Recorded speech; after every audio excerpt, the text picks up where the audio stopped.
our innovation practice out into the world with collaborations with practitioners ranging on themes from inclusive innovation, circular economies, and inclusive business.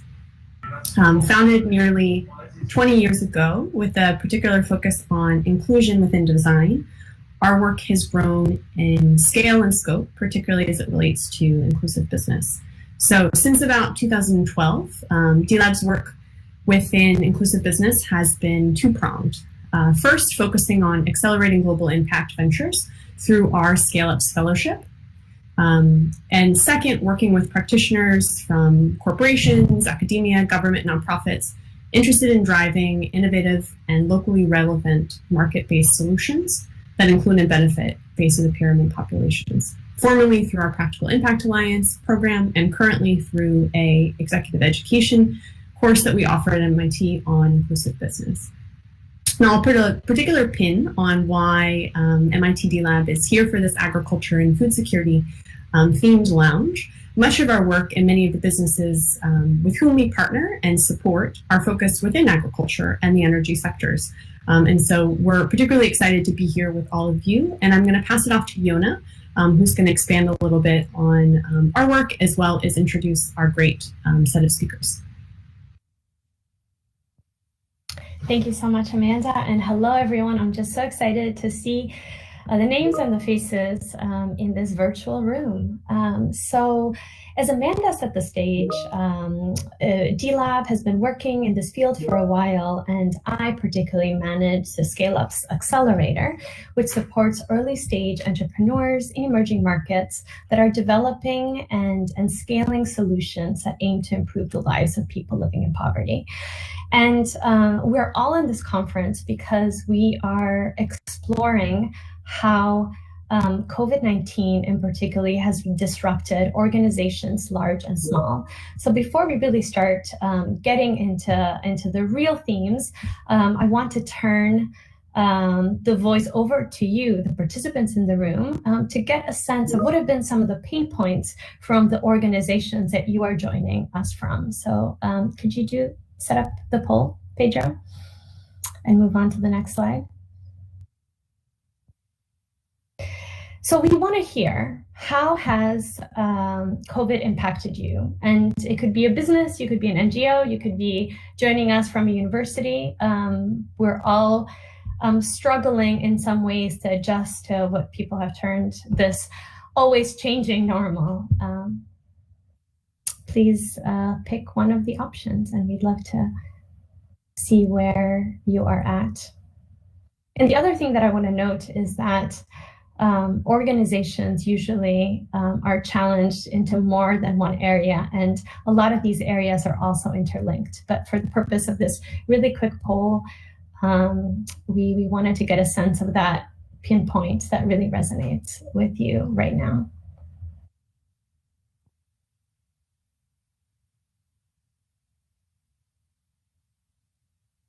All right, so we definitely have finances and team as two of the most pressing one. And that's interesting because these are a couple of the themes that we will touch upon a little bit in the discussions with the entrepreneurs later.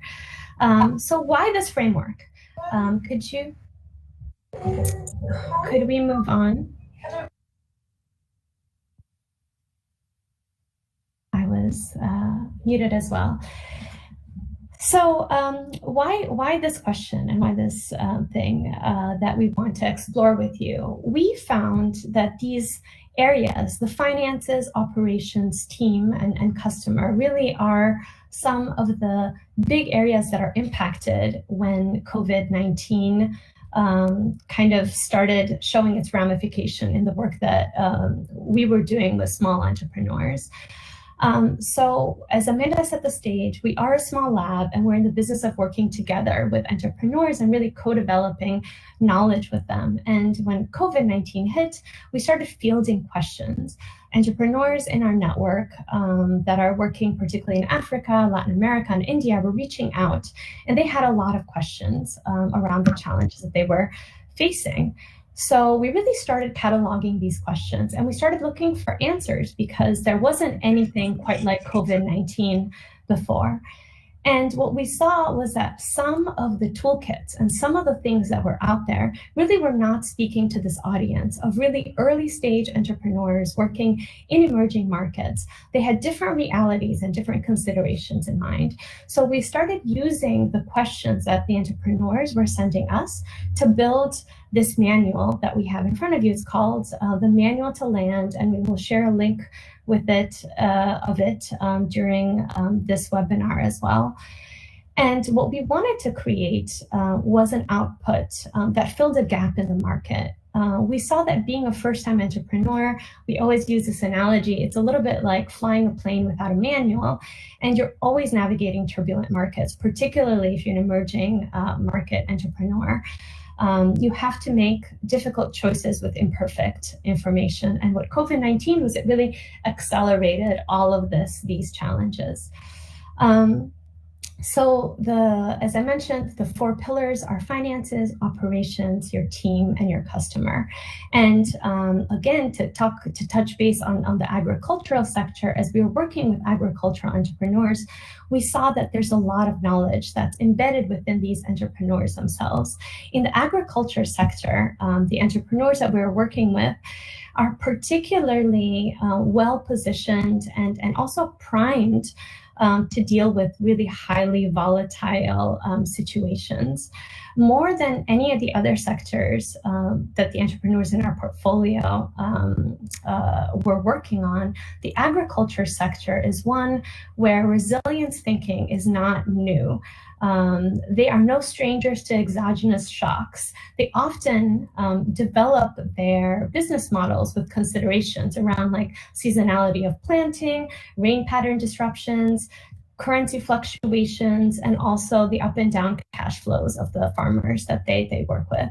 So we really thought that it would be great to have a session where we draw into the lessons that these entrepreneurs themselves have built into their business model. The other thing to note about our manual is that the more we work with the entrepreneurs, we realize that there's 2 time horizons. There were these immediate challenges that revealed themselves during COVID-19, and that prompted entrepreneurs to really go into survival mode to try to address them.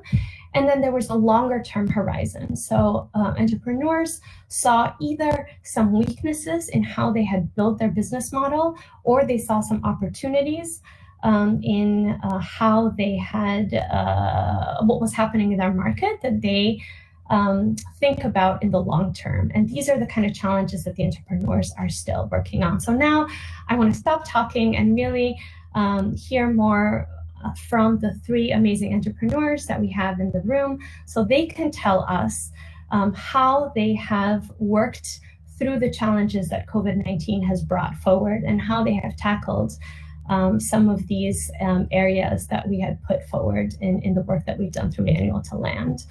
So first we'll talk about what we term this short-term adoption that entrepreneurs do. So I will invite each of our entrepreneurs to give you a sense, introduce their business, present one COVID challenge, and then describe in a little bit more about what they did to mitigate and adapt to that challenge. First, I want to pass it on to Dismas.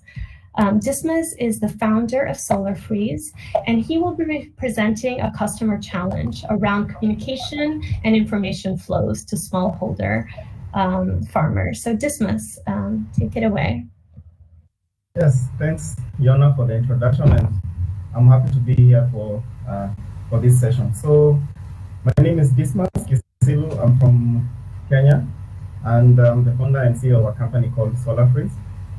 So to take you through what our company does and how it does it is that we normally intervene in the post-harvest scenario where, for example, you are a farmer of fresh produce such as kales, cucumbers, and tomatoes. You find that, especially in Africa, a lot of this produce goes to waste because small-scale farmers lack access to preservation and cooling technology.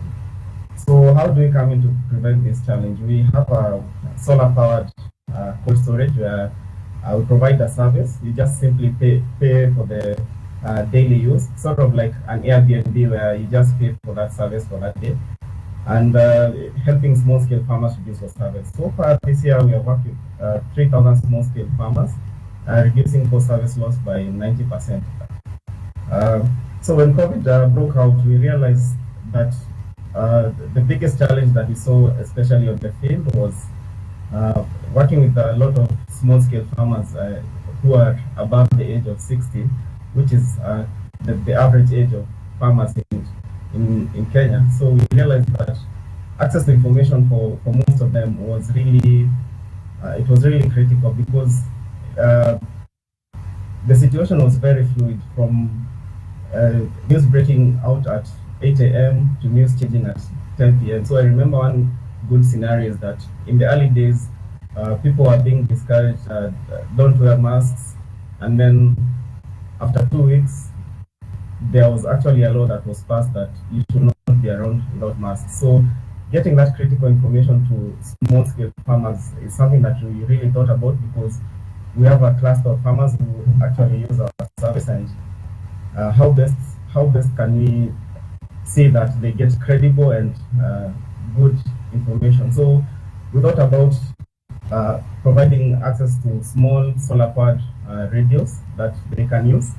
So what the radios normally provide information in vernacular language, so breaking information in a language that small-scale farmers understand and something that they can trust.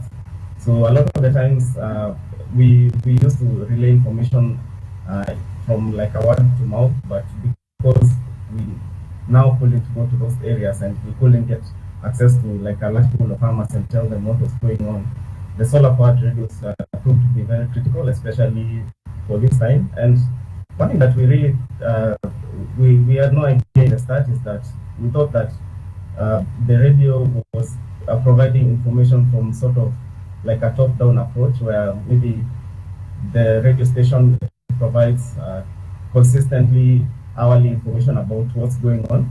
But it was interesting to note that it was also a two-way communication, in the sense that the small-scale farmers would actually call into the radio stations and ask questions in a language that they are to the radio host and get feedback. We actually saw a lot of them like getting inquiries and listening in, and the two-way communication factor was really interesting. And even during that time, we also saw that there was a huge spike of agriculture, which was something that everyone was buying or bulking up on. So in the sense that even what we had in store was actually getting depleted really fast.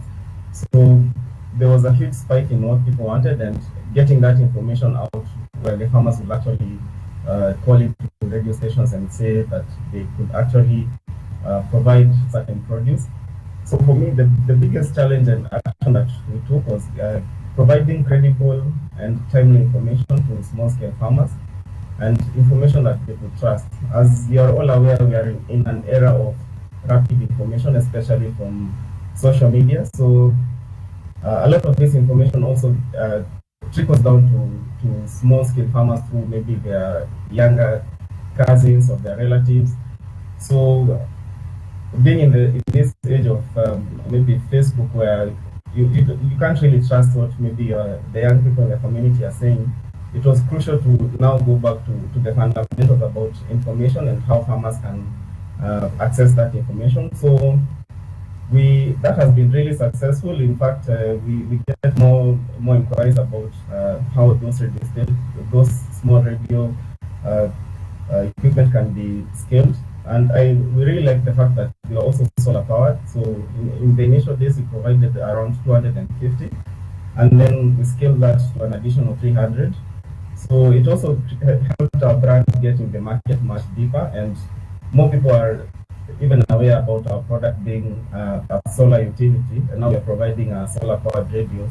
So it deepened our branding in the community and helped more people get confidence about our product. So I think that's the biggest challenge, and how we navigated it through the COVID situation. Of course, we are still learning and we are still adapting to challenges, but I found that access to information is really critical, and access to credible information is something that needs to be distributed to small-scale farmers.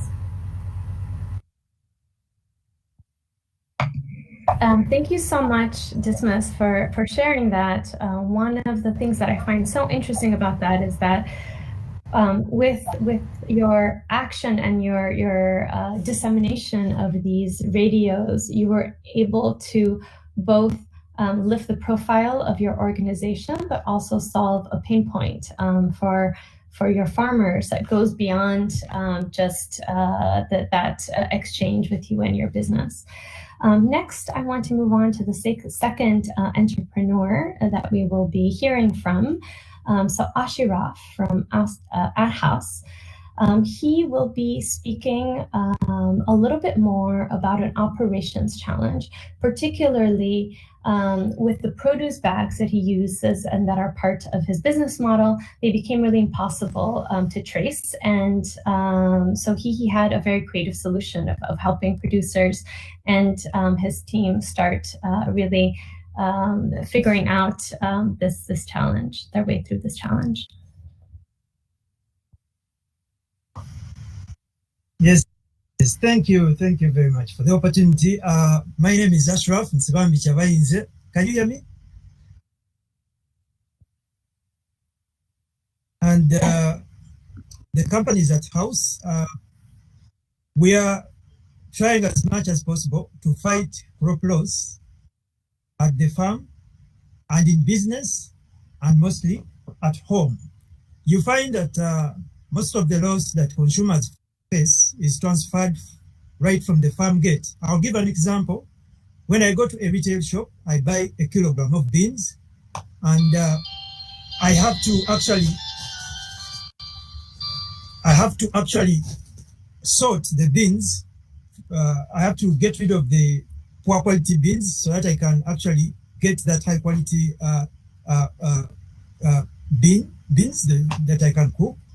And it's really a challenge for the consumers, but to fight this challenge, we have to actually fight the crop loss right from the farm gate.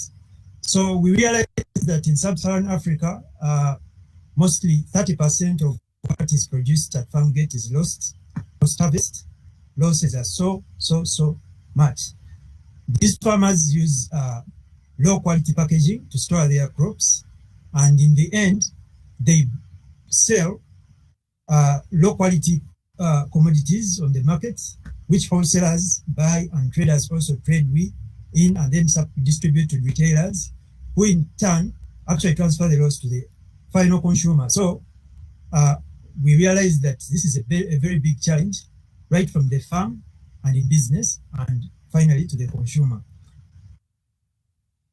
So in the COVID period, we've had business disruptions, but we've tried as much as possible to encourage social distancing and also encourage the same with our stakeholders. Tracing our bags that we supply to the producers was a little bit difficult, and also as we distribute the bags, we found that it is a challenge to actually keep tracing how we are going to interact with the stakeholders within the value chain. We introduced dynamic QR codes that we attach on these bags to ensure that as we are dealing with the manufacturers to make for us the bags, we attach these codes. These codes are dynamic in that they are not like these static QR codes that you just put on any item. These ones they link to the website, so that they are very easy to update.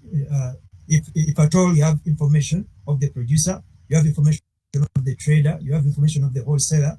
So as the bag moves along the value chain, we can know, and then also our stakeholders can keep that contactless interaction, because they can scan these codes on the bags and keep trace of where these bags have come from and where they would like to trade their commodities within the value chain. So we introduced this, the usage of the dynamic QR code, so that the producers can trace the bags, and also on our side, we can have this information and track the distribution along the value chain without contacting or having those physical interactions, because in this period there are lots of calls for social distancing, and we are also responding to those calls.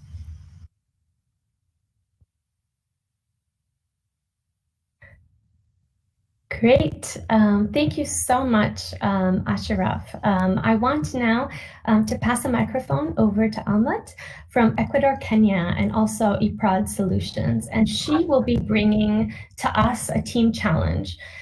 We'll hear about how when her staff could no longer go to the field to assist farmers during the planting season, what they did to adapt. Thank you very much, Jonah. Yeah, so my name is Alvin van Castro, and I'm the Managing Director of both Equator Kenya and eProd Solutions. So now I want to share with you a story about Equator Kenya and how COVID affected our operations. So our main planting season, we are working with 8,000 farmers producing chilies for the export market. And our main planting season starts in March. So in March we go out, we mobilize the farmers, we organize trainings, we distribute inputs to the farmers, seed and fertilizer, etc., and make sure that everything gets planted. We do follow-up sessions, we make sure that the nurseries are set up, that the farmers prepare the land and plant, and so on. Now, in March, when we were basically just about to start exactly doing this, COVID hit Kenya, and Kilifi County, where the bulk of our farmers is, was basically put under lockdown. That meant that we could not really move out anymore. As our field staff, we also didn't want to expose them to the risk, but we needed to make sure that we plant. Now, as a company, we are working with eProd. So we have for ourselves developed a software that is called eProd that we use to manage our farmers. So we have for all farmers all demographic information. We have the demographic information, we have past production data, we have field information, whatever the farmers have planted, training, and so much more. And we always use this information to manage our farmer database. Now, when COVID hit us, we needed a solution, and a fast solution, because we couldn't continue and we couldn't wait much longer. So we ensured that we had strategic locations in the field with local service providers. We gave them access to mobile phones and installed a mobile application with our eProd software on it. Now, from there, we supplied them with inputs, with seed and fertilizer, etc., and monitored the stocks basically from the office while they were distributing these seeds and fertilizers to the inputs, to the farmers.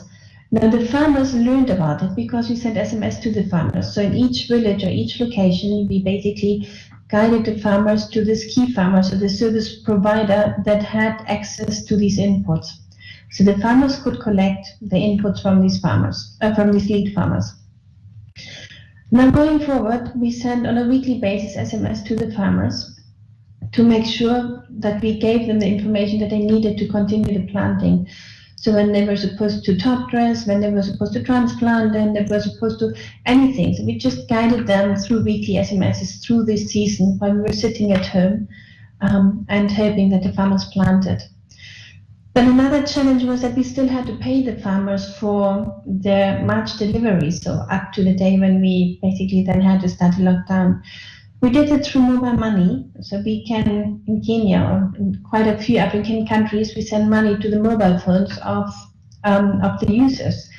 And we did that, so we paid all the farmers through mobile money into their individual accounts. So the farmers didn't have to go to the field anymore, to the banks to withdraw the cash. They just had money in the field. They were liquid, basically, during these difficult times.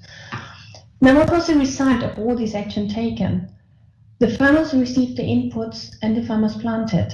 The farmers received their payments and were liquid during these difficult times.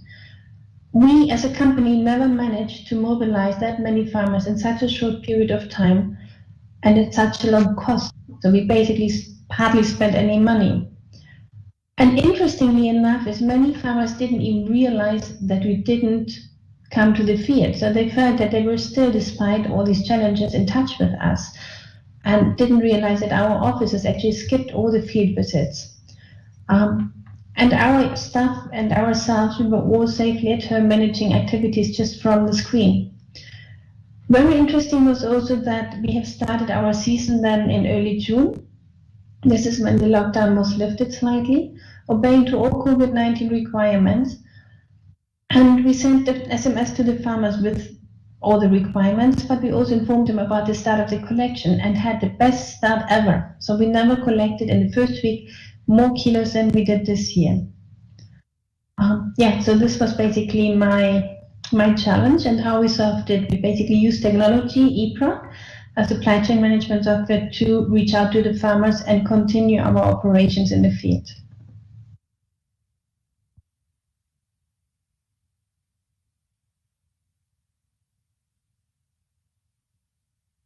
Yona, you need to unmute.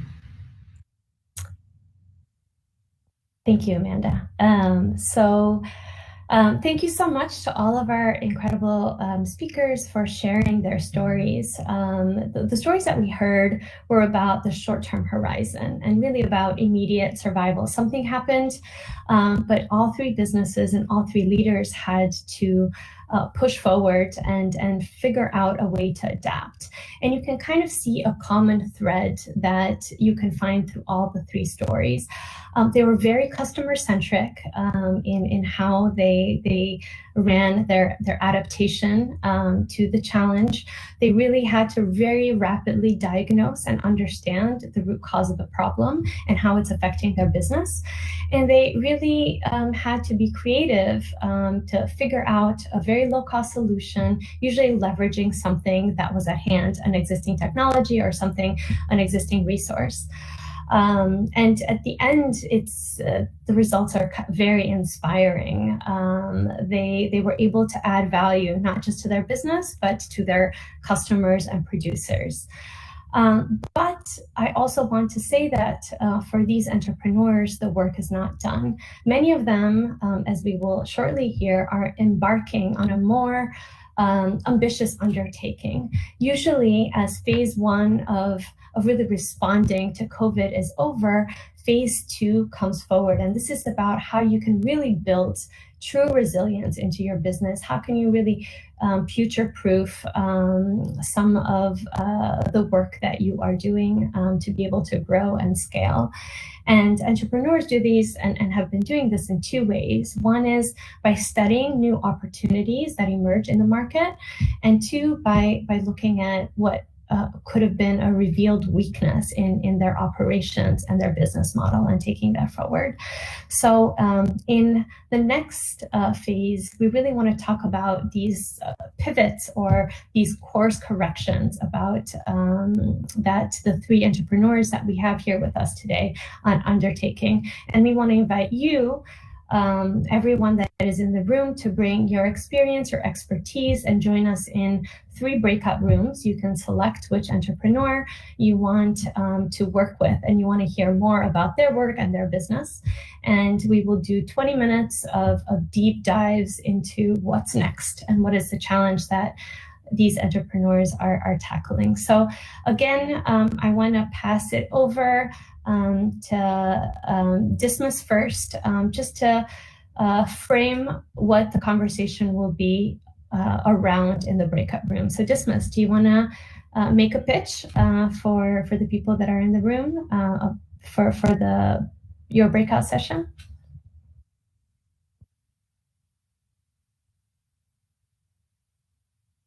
And I think the same challenge around unmuting that do you want to unmute?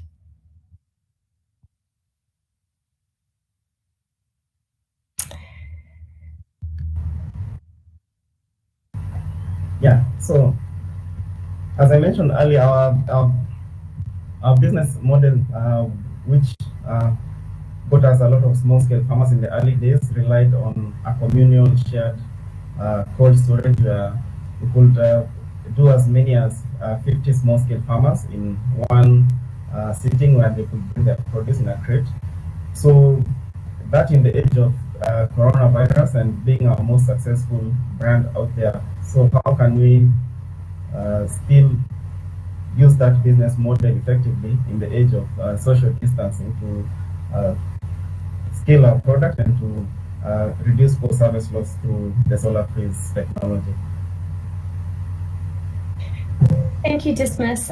Ashraf, do you want to speak a little bit about the challenge that you bring for us to work on?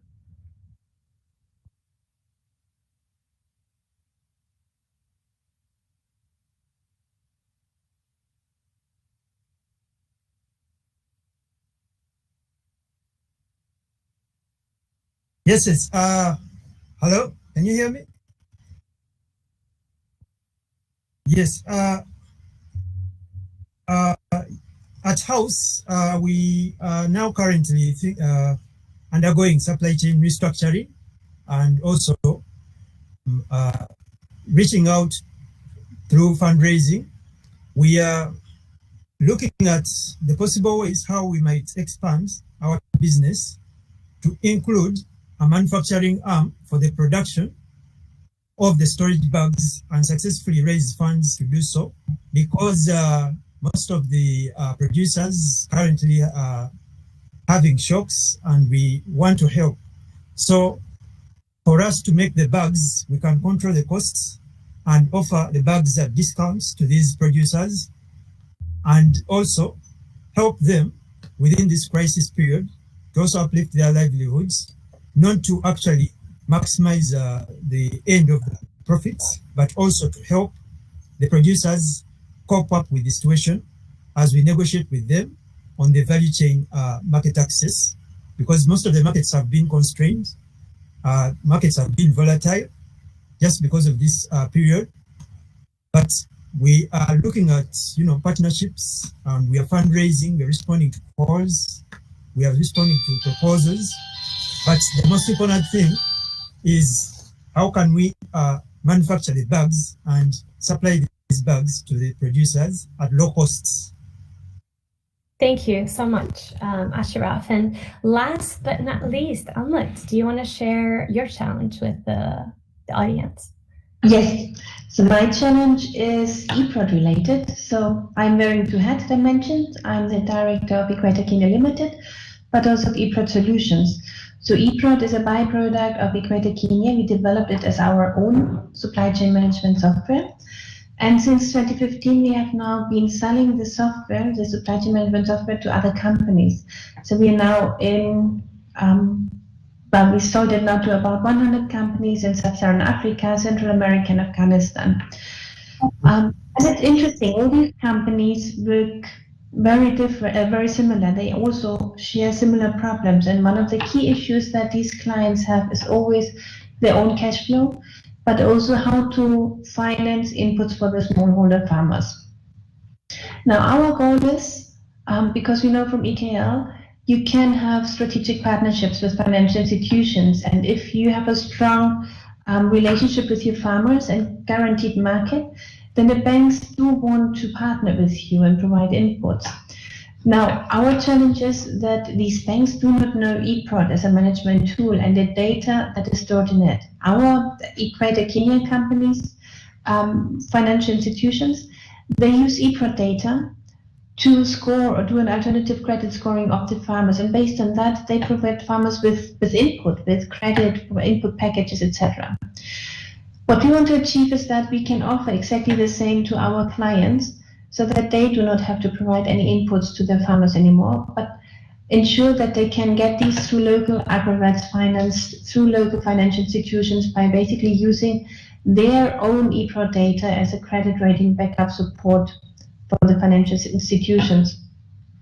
Now, my challenges, or the thing with which I'm struggling, is how can financial institutions accept this eProd information, past payment information, the credit score, the demographic information, past loan input repayment information as a credit selection? How can they accept our software? I mean, we are now in 14 different countries with quite a lot of different companies, supply chains, etc. How can they accept our software information as alternative credit scoring information? How can we reach out to them? How can we pitch to them? And how can we create these partnerships to reach out together either to their clients or that our clients can reach out to them? Great. Thank you so much. So I know that we have given you a few teasers, and we want to move on into the breakout rooms so we can all learn a little bit more about these companies and about these challenges and really work together to co-create some solutions. So if you want to work with Solar Freeze, please join room 1. If you want to work with Ad House, join room 2. And Equator Kenya, that will be room 3. So please make a decision and jump into one of the rooms, and we will be setting those up right now, and you can join which entrepreneur you want to work with. And we will be spending 15 minutes with them in there. Thank you everyone for participating in the breakout rooms. The time there was shorter than we had hoped. But I hope that you got a taste, an opportunity to connect a little bit more personally with each of our entrepreneurs. I know there was a challenge in room number 2, so we apologize for that. So we got a taste of getting some big questions started and doing some work together. I now will pass it on to my colleague Amanda to help us wrap up the session and leave this room with some inspiration. Okay, thank you all again so much for joining us. And I want to leave the final word not with us, but with the business leaders who we have in the room with us. So kind of reflecting on a closing thought for those of us in the room who have something to learn from both your journey in the short term and also your long-term innovation challenge and opportunity ahead. If you could share kind of in one word, how would you describe and share to the rest of us the most important lesson you've learned that's helped you to respond to this moment and build for the future? So I'll invite Dismas, if you could share first.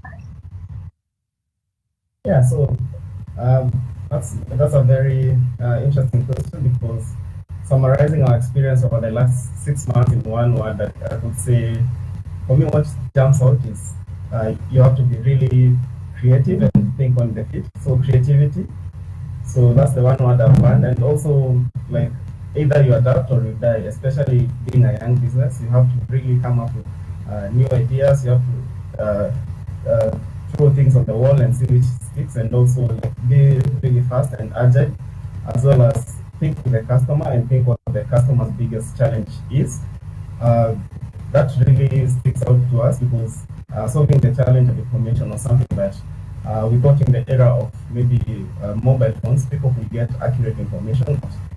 Contrary to that, in the era of mobile phones, a lot of information is being shared that is not proper. So thinking about the customer's pain point and also creating, trying to solve that challenge is one thing that really sticks out.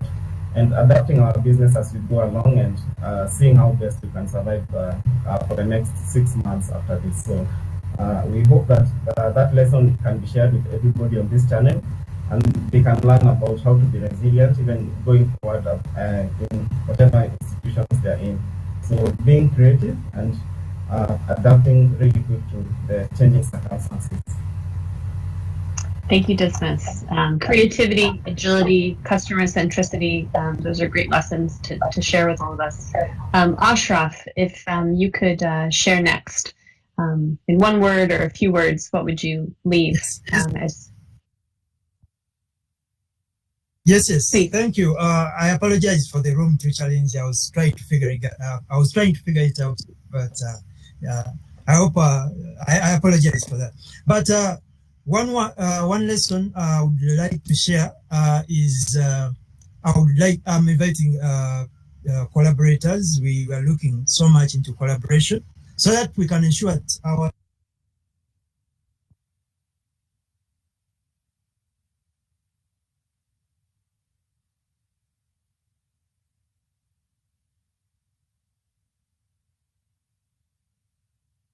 I think he might still be having some audio issues. So Almut, I might pass it off to you, and then Ashraf when he joins back. There are a few things that I've learned over the past couple of years.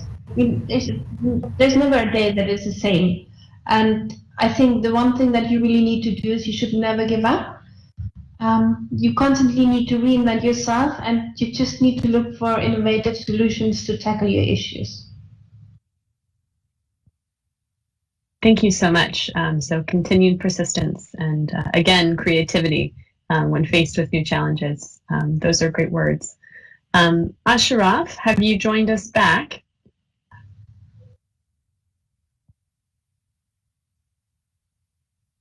Okay. I'll invite you to share your short lesson, Ashraf, if you were back.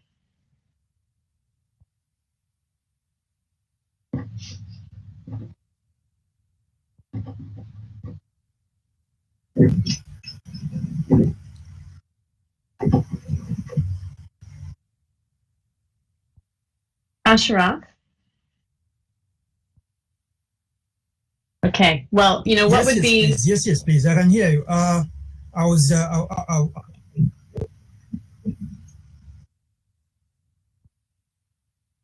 Yes. I was talking about supply chain optimization, and we are looking for collaboration and more partnerships to ensure that we have optimal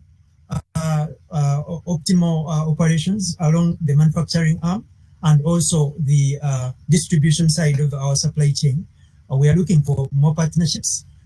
We learned that we need to optimize the operations that we are running in our supply chain and also deliver the bags at reasonable costs to these peasant farmers or the low-income producers, so that we can have the win-win situation for us and for them during this crisis.